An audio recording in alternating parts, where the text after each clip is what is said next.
Hello, കിളിക്കൂട്ടിലേക്ക് എല്ലാവർക്കും സ്വാഗതം. ഇന്ന് എൻ്റെ മോളുടെ ബർത്ത്ഡേ ആണ്. ബർത്ത്ഡേക്ക് ഒരു കേക്ക് മുറിച്ച് കുഞ്ഞൊരു സദ്യ ഉണ്ടാക്കി ആഘോഷിക്കാമെന്ന് വിചാരിച്ചു. നമുക്കിവിടെ ഫ്രഷ് പച്ചക്കറീനെ അത്ര കിട്ടില്ല, അപ്പോൾ നമ്മൾ ഫ്രോസൺ വാങ്ങിയിട്ടാണ് ഉപയോഗിക്കുക. ചില പച്ചക്കറികളൊക്കെ നമുക്ക് ഇന്ത്യൻ സ്റ്റോറിൽ പോയി കഴിഞ്ഞാൽ ഫ്രോസണായിട്ട് കിട്ടും, നമ്മളത് മേടിച്ച് വെക്കാറുണ്ട്. ഇത് വെച്ചിട്ട് ഒരു ചെറിയ സദ്യ ഉണ്ടാക്കി നോക്കാം. നാട്ടിലാവുമ്പോൾ പച്ചക്കറിയെ കഴിക്കാത്ത മക്കളാണ് ഇവിടെ സദ്യ എന്ന് കേൾക്കുമ്പോൾ അവർക്ക് ഭയങ്കര സന്തോഷമാണ്.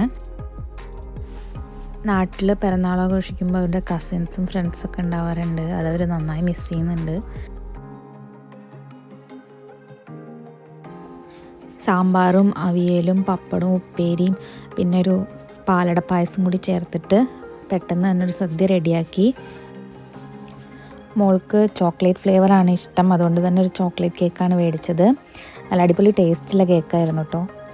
പിന്നെ ഒരു ചോക്ലേറ്റ് ബോക്സ് അവൾക്കായിട്ട് ഗിഫ്റ്റ് ചെയ്തു.